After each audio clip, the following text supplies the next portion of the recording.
derecha, mano falop. Porque la revolución cubana sabe.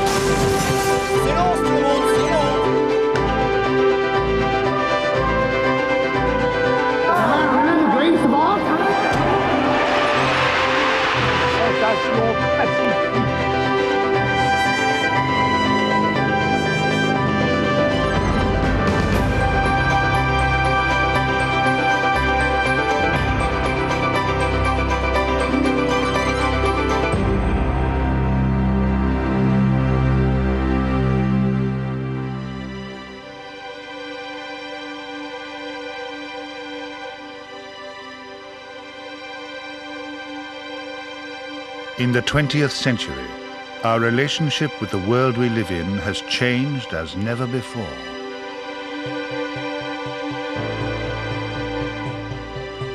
In the cities that define the modern age, we have created a controlled and ordered environment. Technology has allowed us to plan and predict our lives in comfort and safety. Yet our lives have often been shaped not by design, but by disaster.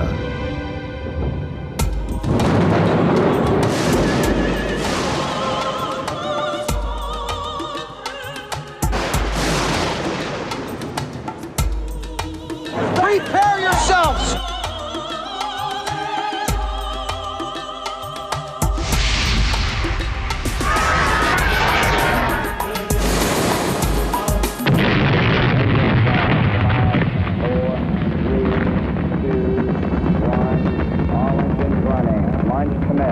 Liftoff. We have liftoff at 9:34 a.m. Eastern Daylight Time. The very nature of 20th century life has made disaster more, not less likely. Our headlong charge towards the holy grail of progress has carried with it the seeds of unforeseen catastrophe. The space rockets of the Soviet Union and the United States were the most dramatic symbols of a new age in which our scientists had made everything possible. What a ride, what a ride. As they raced towards the stars, the watching world was bewitched by the brilliance of the universe and captivated by the bravery of the astronauts. Failure was unthinkable, yet sadly, almost inevitable.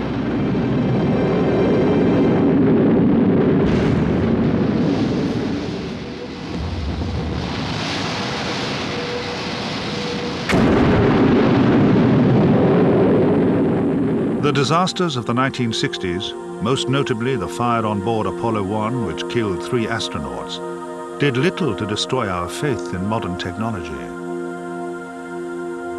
In 1986, a school teacher, Krista McAuliffe, was allowed on board the Space Shuttle Challenger. The latest equipment was deemed so safe, the US government had instituted a Citizen in Space program.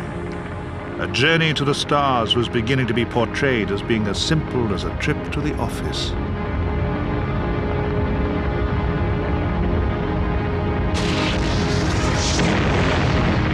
As Challenger fell burning into the Atlantic, our belief in the 20th century gods of science and technology had once again been exposed as complacent arrogance.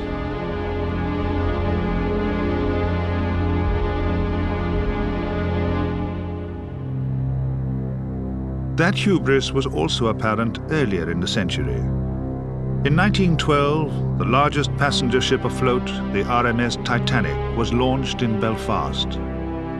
With a new system of watertight compartments below deck, the vessel was hailed as unsinkable. The Titanic was a marvel of the age.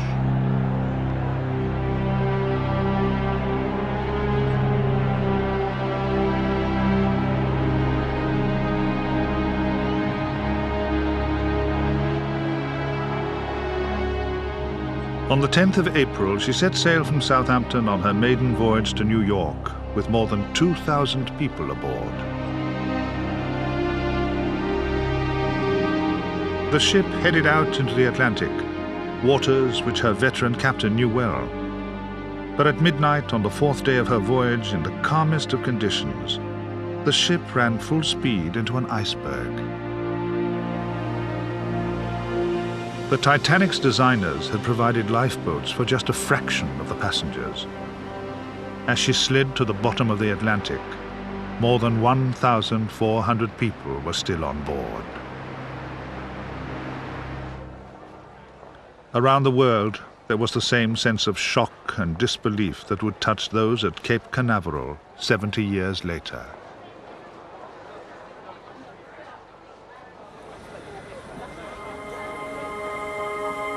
The loss of the Titanic and so many other disasters did nothing to curb our desperate desire to travel by land, sea, or air.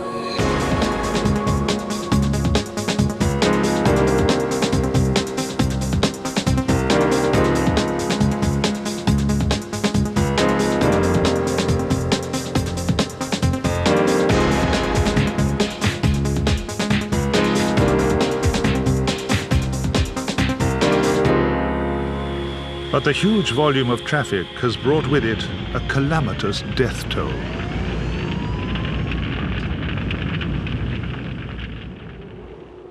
In 1977, two jumbo jets collided on the runway at Tenerife Airport. Both were fully loaded with fuel, and in a fire that followed, 584 people lost their lives.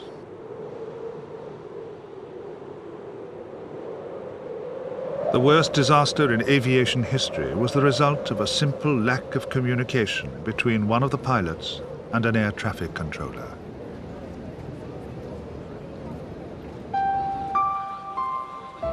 The horrors caused by human error and mechanical failure have now become part of our everyday lives.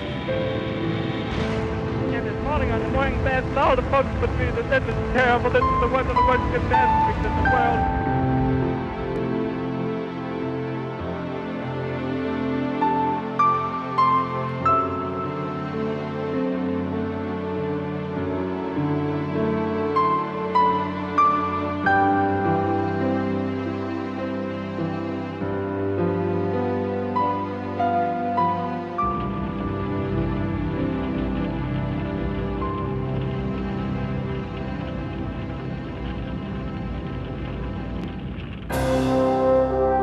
Accidents caused by failure of technology and engineering have not been confined to transport. Our proudest structural achievements have often collapsed, crumbled, or been consumed in flames.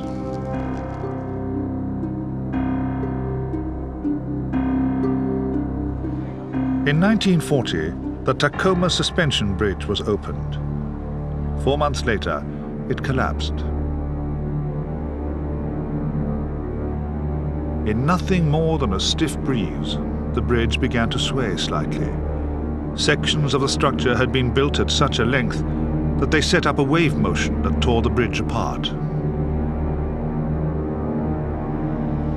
The only victims of the collapse were a dog and the architect's future in suspension bridge design.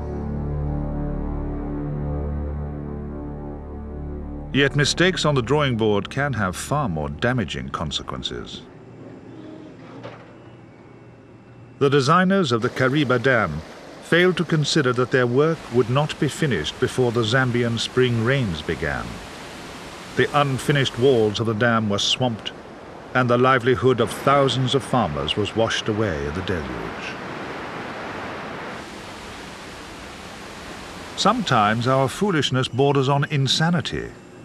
In 1965, despite repeated avalanche warnings, construction continued on Switzerland's Mattmark Dam. On the 30th of August, a huge section of glacier was dislodged and fell onto the building site.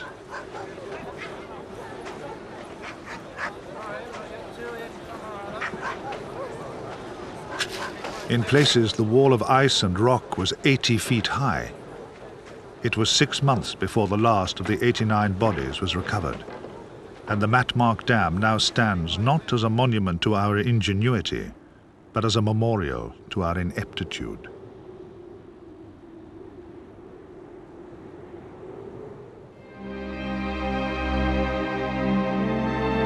While technological and human failures have often blighted our lives, the potential for the greatest disaster of all has come from one of our most brilliant scientific breakthroughs.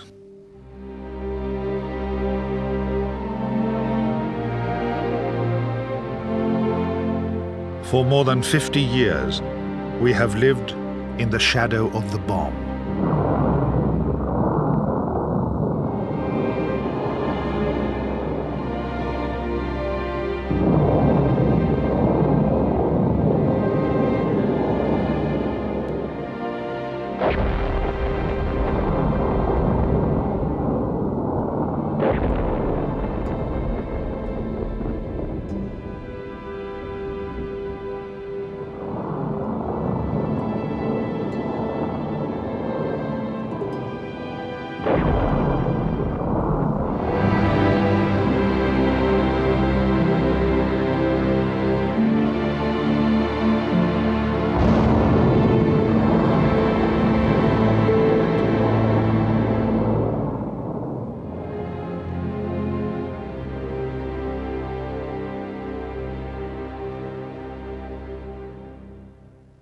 The atomic bombs at Hiroshima and Nagasaki remain the most terrifying reminders that throughout the second half of the century, we have possessed the capability for global self-destruction.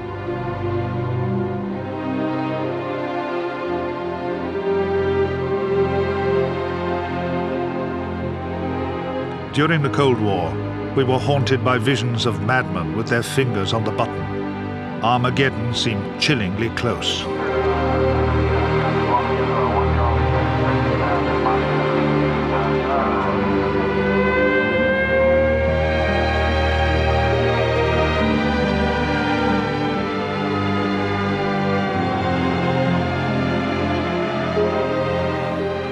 Yet it was our very fear of nuclear disaster that became the best deterrent.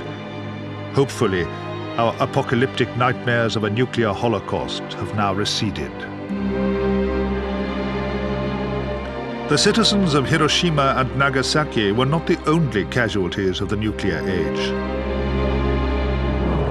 Many soldiers, used as guinea pigs in early testing, ended their days in the cancer wards of veterans' hospitals. The same fate awaits generations of citizens of the now deserted Ukrainian city of Pripyat, close to the nuclear reactor at Chernobyl.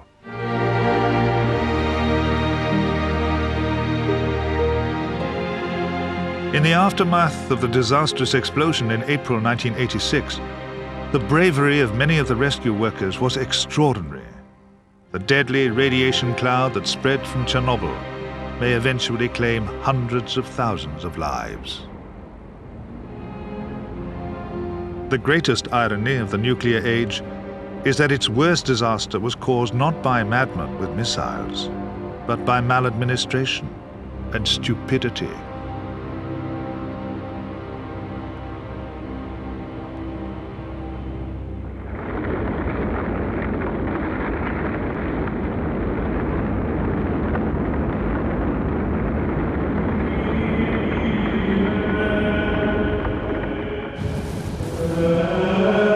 While the 20th century has produced many of its own disasters, we have also been victims of the same natural forces that have attacked us throughout history.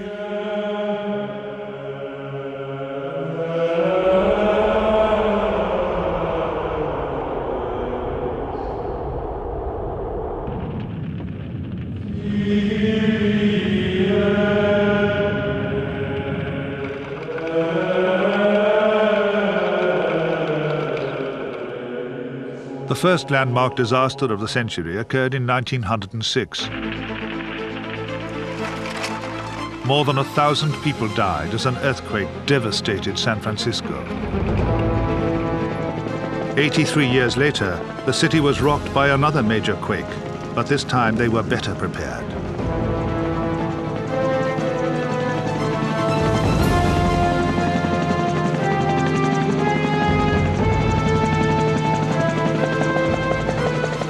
Though the population of the city had doubled since 1906, there were just 62 deaths.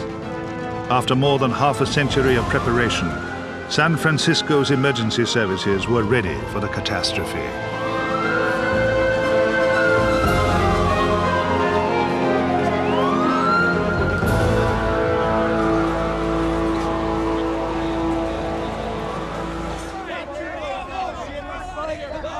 Yet there is little that victims can do to prepare for the terror that an earthquake causes.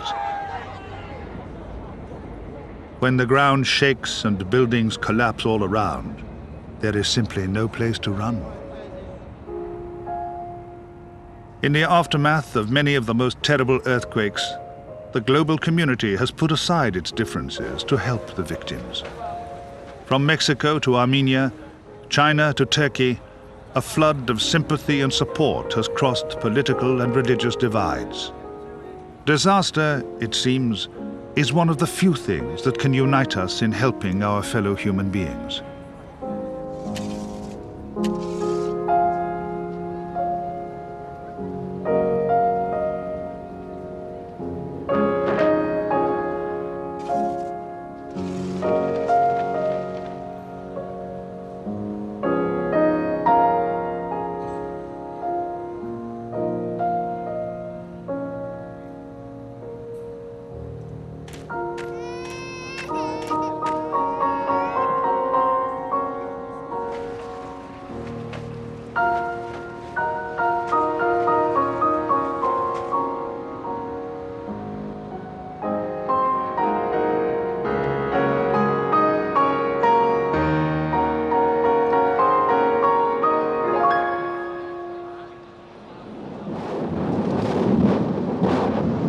While earthquakes are the most destructive of nature's forces, they cannot match the terrifying fascination of a volcanic eruption.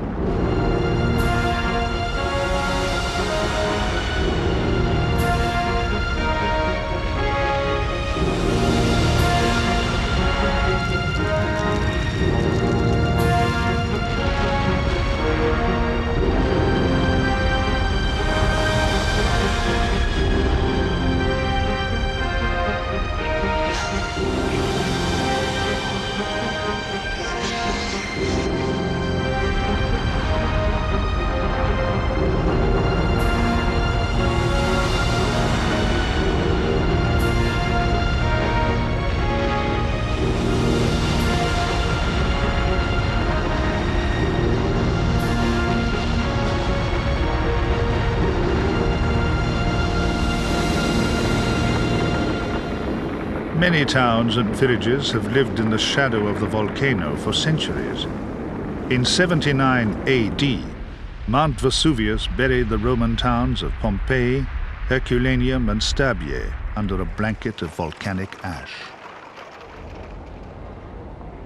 In 1944, the residents of the Bay of Naples were subjected to another eruption from Vesuvius.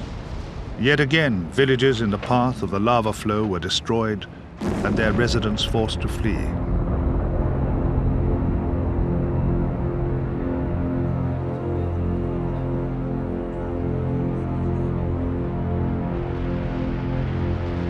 They would return later to begin rebuilding, just as their ancestors had done many times before.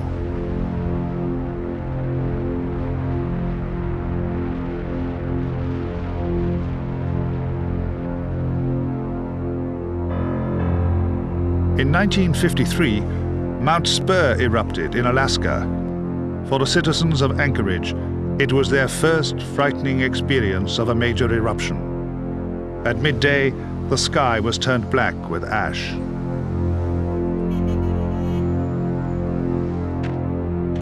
Fortunately, the cost to Alaskans was counted in dollars rather than human lives.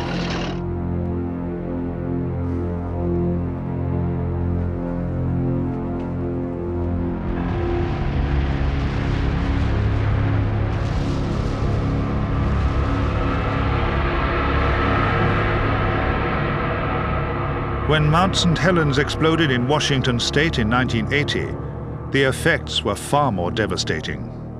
The eruption reduced the height of the peak by 400 meters, destroyed 550 square kilometers of forest, and claimed 62 lives. Despite warnings of an imminent catastrophe, many had refused to leave their homes and were buried in an avalanche of mud and ice. Many others had simply wanted to watch the event from nearby, victims of our fixation with the deadly power of nature. One of our few defenses against that power is the ability to predict when natural disasters will happen.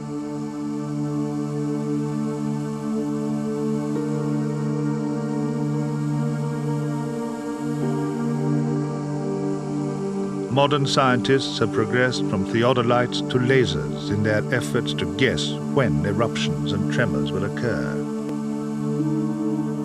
But when they do take place, neither volcanologists nor seismologists can do anything to stop them, and theologists can only pray.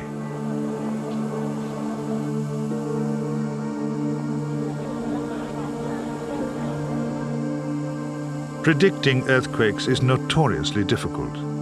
The first indication often comes just moments before the shock waves begin.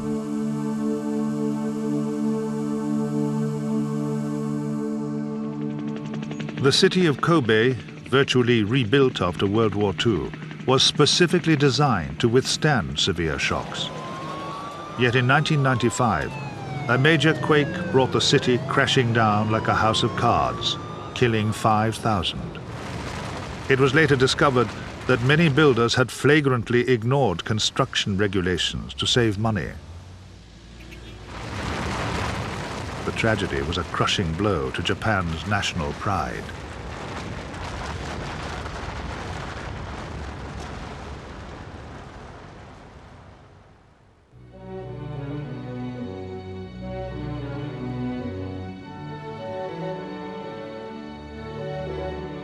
In one field at least, our scientists have enjoyed some success. Modern technology has allowed meteorologists to predict the world's weather patterns with reasonable accuracy. Those in the path of the storm now have some chance to run or hide.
In the American Midwest, the forecasters can regularly make the difference between life and death.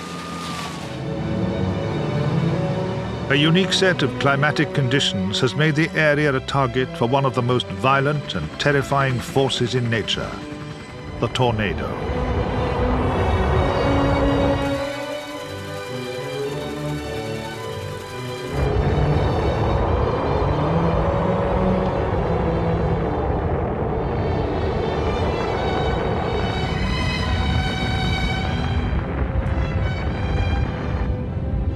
In swirling winds of 300 miles an hour, the only means of escape is to hide below ground and pray that the twister misses you. But when those prayers remain unanswered, 20th century man is as helpless as his ancient ancestors.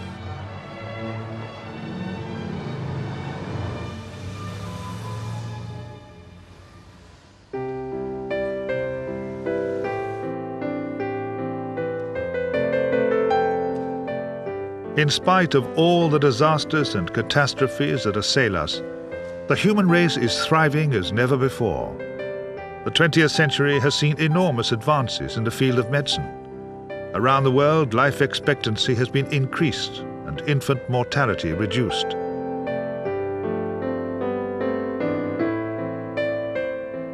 In 1900, there were 1.6 billion human beings on the planet. By the year 2000, there will be 6 billion.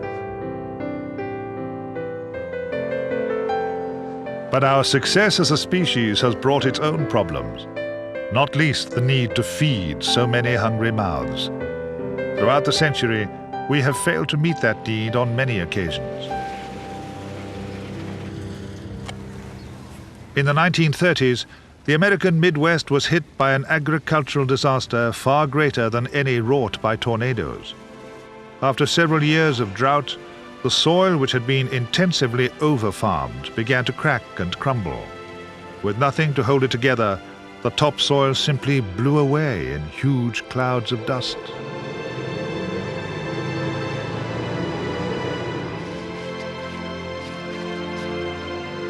The Dust Bowl covered an area of 65,000 square kilometers and ruined the livelihoods of tens of thousands of farmers.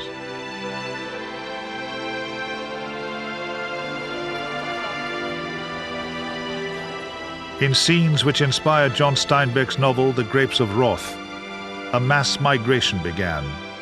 Almost the entire agricultural community headed towards the promised land of California, leaving behind their homes, their land, and their dreams.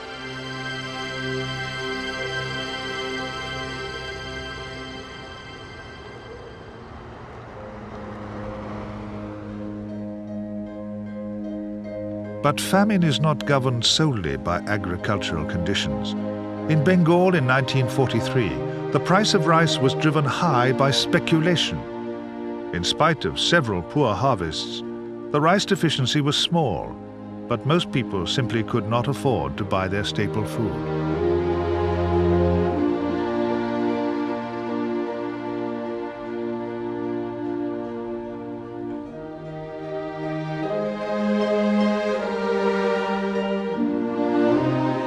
In a province with enough food for everyone, 1.5 million people died of starvation.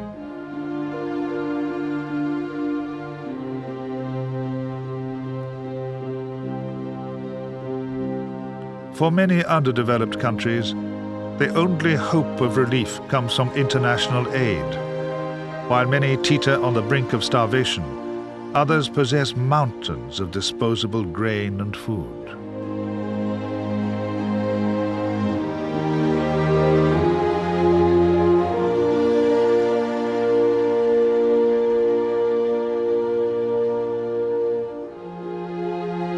In a century when transportation has brought us ever closer together, the world's poorest and hungriest are still starving outside the granary walls of their richer neighbors.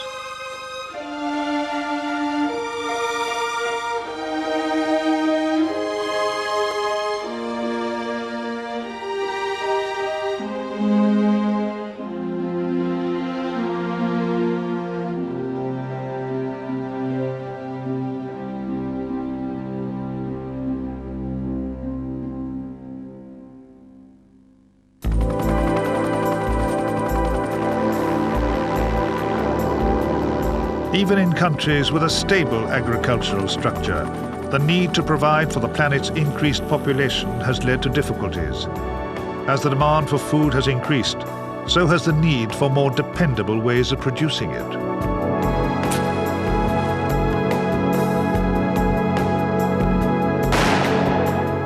In 1939, a new wonder pesticide called DDT was introduced to the world.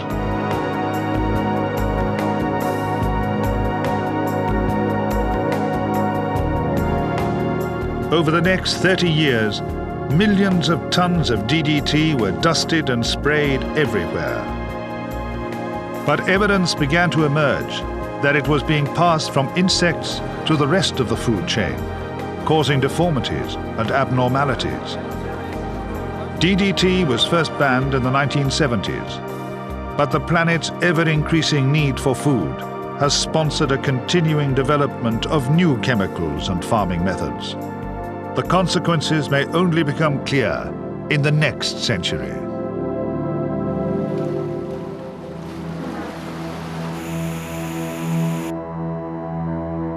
Our need for more and more farmland has changed the face of huge areas of the planet. Rivers have been diverted, wells dug and lakes tapped to provide irrigation. The results have sometimes been disastrous.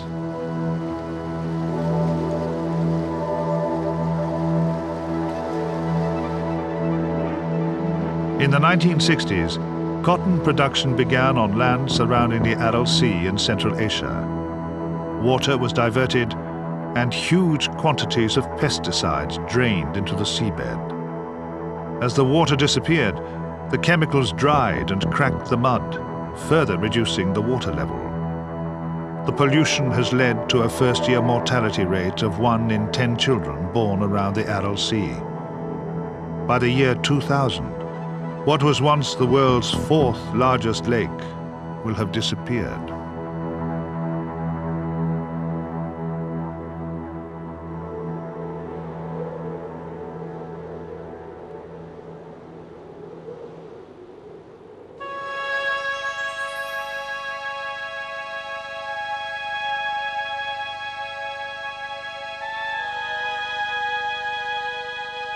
The natural world has for centuries been a source of inspiration and fascination.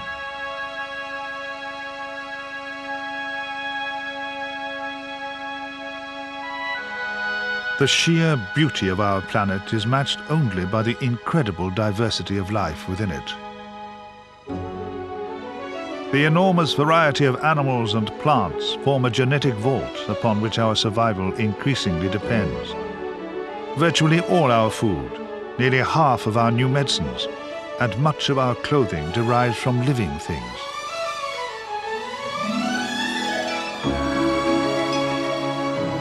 Every time a species becomes extinct, we play Russian roulette with our future.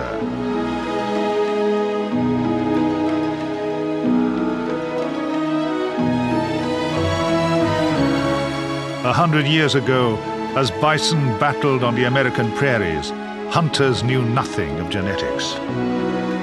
They killed the beasts for their meat and for their valuable hides. For a while, the bounty was plentiful.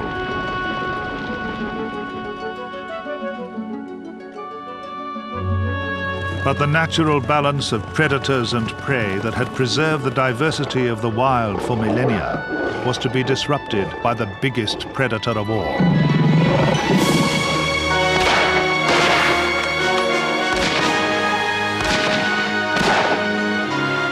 With high-powered weapons, man hunted the beasts for the thrill of the kill.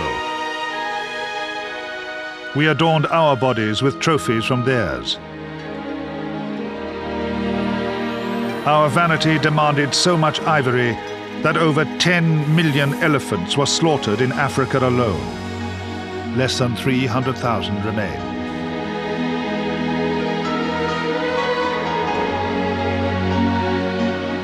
Until recently, it was deemed acceptable to kill for pleasure.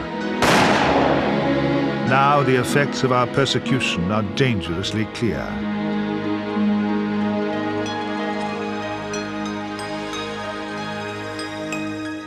Today, many of the beasts which give us the diverse and beautiful world we live in are being hunted to extinction. In the oceans, the great whales were so abundant, 100,000 of them could be harpooned every year. The docile giants were no match for our gunboats.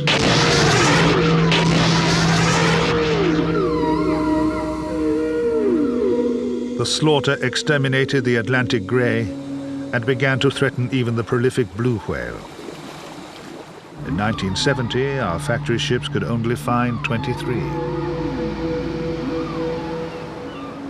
While the oceans were once thought to hold an inexhaustible bounty, overfishing has brought them to the brink of exhaustion. Modern trawlers armed with sonar technology have brushed aside older, less damaging methods.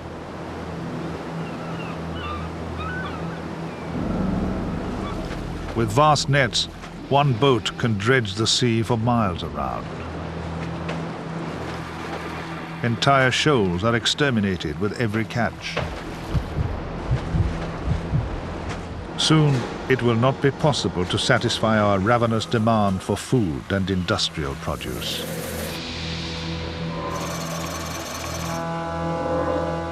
Many stocks may never recover.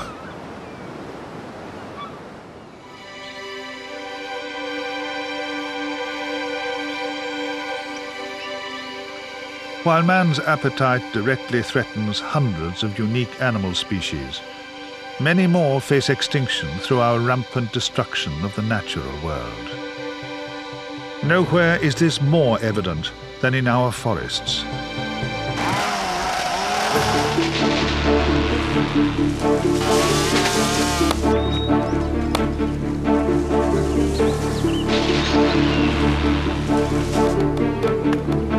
The belt of tropical rainforests that circles the globe contains a third of all known species.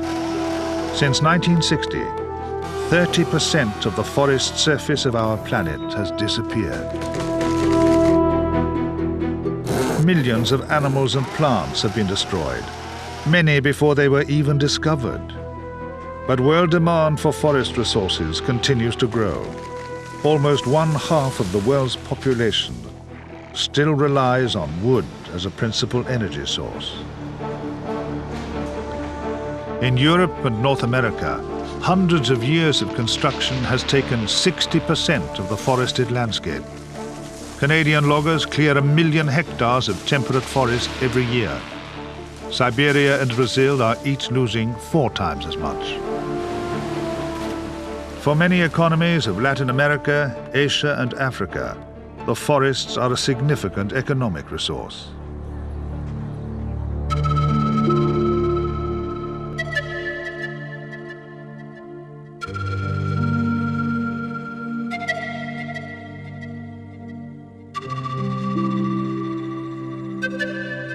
While the loggers rest, the jungle burns.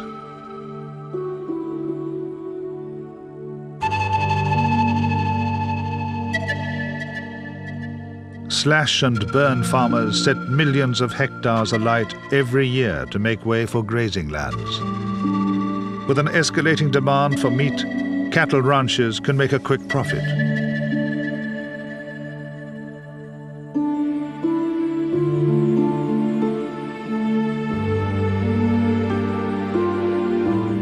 As pressure mounts on a dwindling paradise, multinational companies appropriate jungle lands to tap small oil fields where they too can make fast money.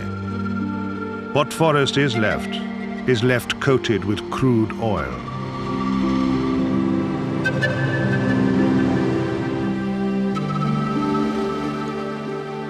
When gold was discovered on Yanomami tribal lands in 1987, 40,000 prospectors descended on Brazil's virgin forest. Blasting the landscape with high-pressure hoses, the runoff is filtered with mercury.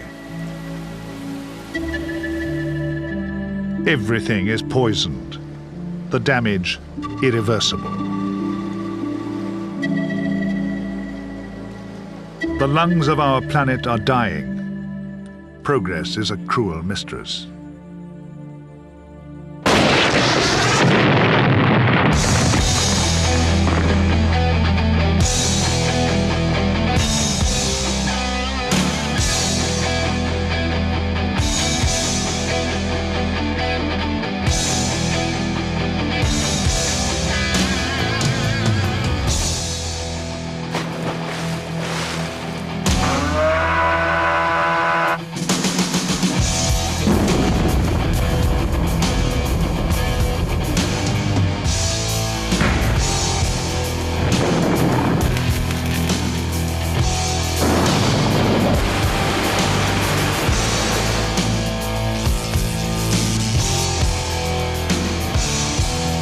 The race towards mass industrialization during this century has left in its wake a trail of casualties.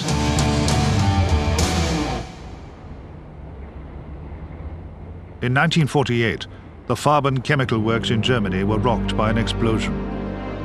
The plant, which was 3 miles long, was razed to the ground. 6,000 were injured, 2,000 seriously.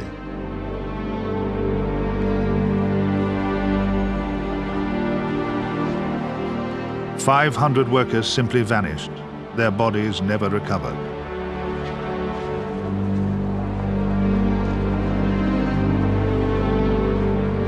Of the 300 bodies found, most were so badly charred they could only be identified by the boots they were wearing when they died.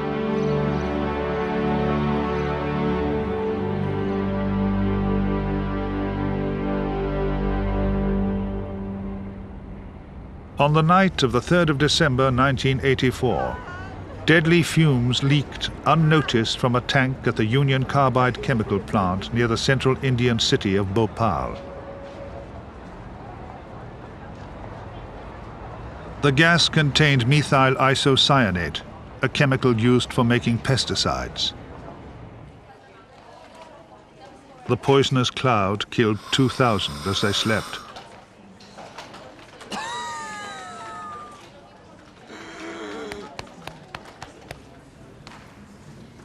Up to 250,000 people fell seriously ill. 8,000 have since died. Union Carbide admitted responsibility for the leak, but by the time compensation was eventually settled, the majority of the victims were beyond help.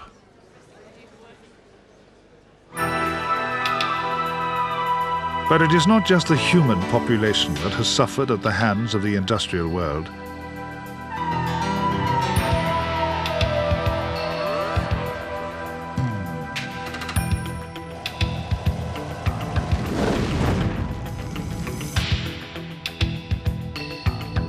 Spills, leaks and seepage have wreaked havoc on the environment.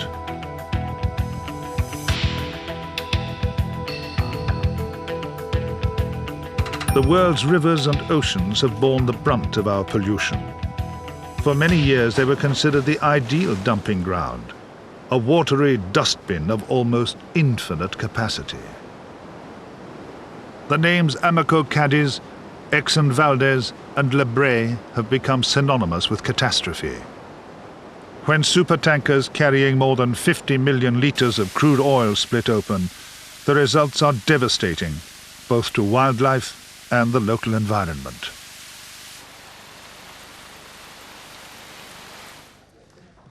Detergents, floating booms and even napalm bombs have been used to try and clear oil spills. The efforts have always been futile.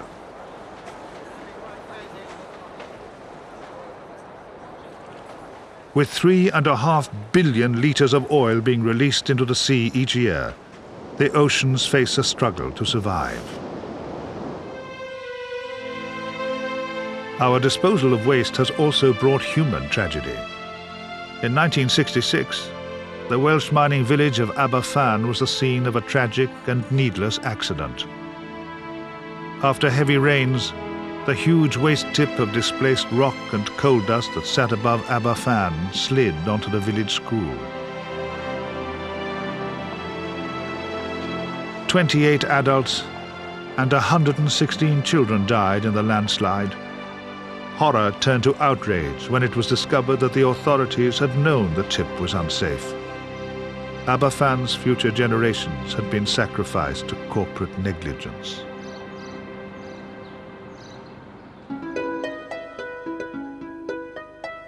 Not all disasters arrive so dramatically.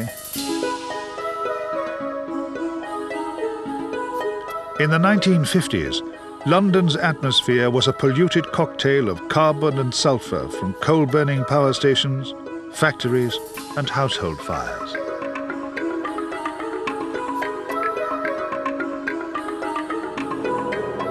When dense fog descended on the city in December 1952, it mixed with the chemicals to create a deadly blanket of smog. 4,000 people died as the cloud hung over London for 5 days.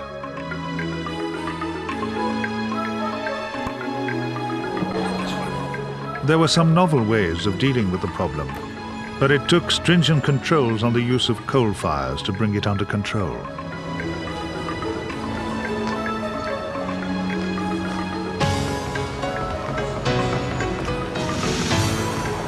Yet the problem of smog continues elsewhere.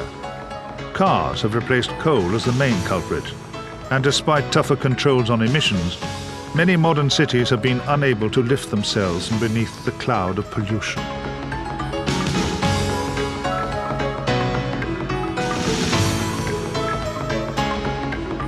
Major conurbations are not the only victims of air pollution.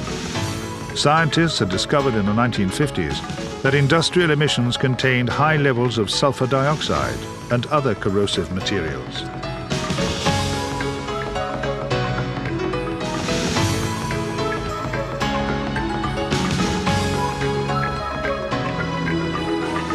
But it wasn't until the 1970s that we realized the acids were being carried through the atmosphere and deposited in raindrops. During the last 30 years, huge areas of forest in northern Europe and Canada have been scarred and burned by acid rain.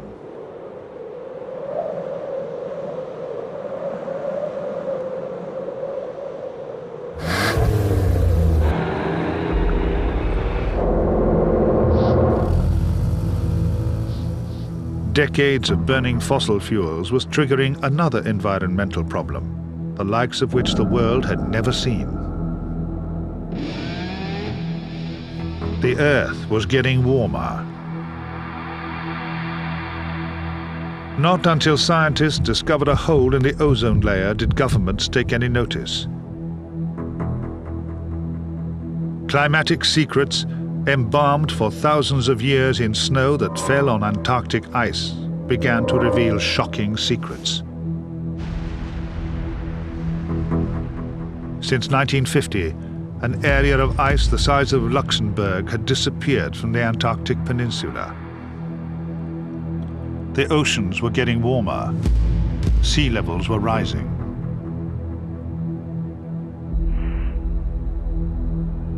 If the Earth continues to warm, the Maldives and countless islands in the South Pacific may simply disappear.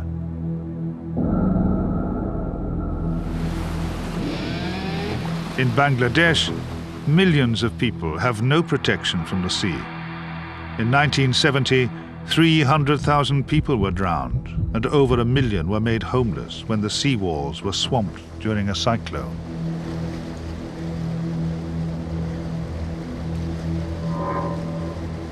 Hundreds of millions more on the Nile Delta, in southern China, the Netherlands, Argentina, Japan, and the United States face a bleak future.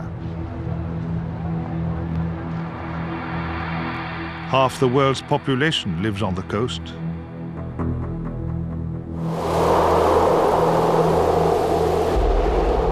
As the Earth warms, floods and droughts are more frequent and more savage. Cyclones, typhoons, and hurricanes spawn when sea and air reach critical temperatures.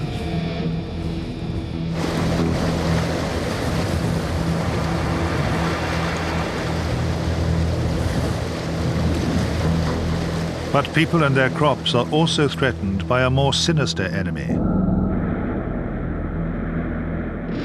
As the Earth gets warmer, insects thrive. The most successful of all living creatures, a single outbreak can destroy an entire harvest. Many crops die before the insects have a chance to destroy them. As continental regions get drier, land turns to desert. Without water, nothing can survive. As the Earth dries, forest fires rampage across the land. When the forests burn, the Earth's last defenses are lost.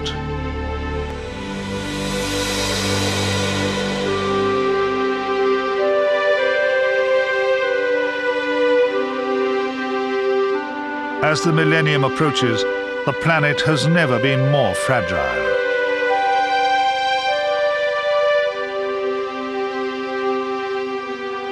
But a backlash has begun against the excesses of the 20th century, with some even willing to risk their lives in the fight to protect the environment.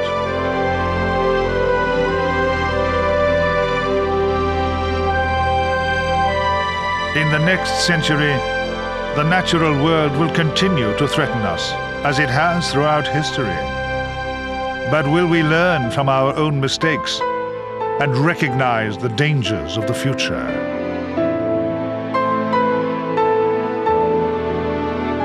As we fretted in the shadow of the atomic bomb, it was our mundane domestic needs that were sowing the seeds of a potential Armageddon.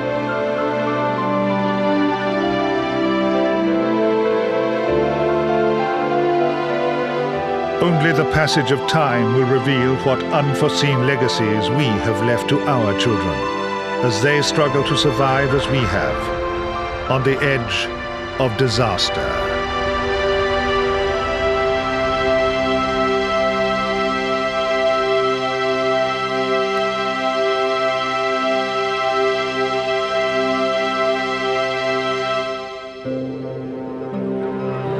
Земля, як космонавт, замочив свій отлично, продовжує.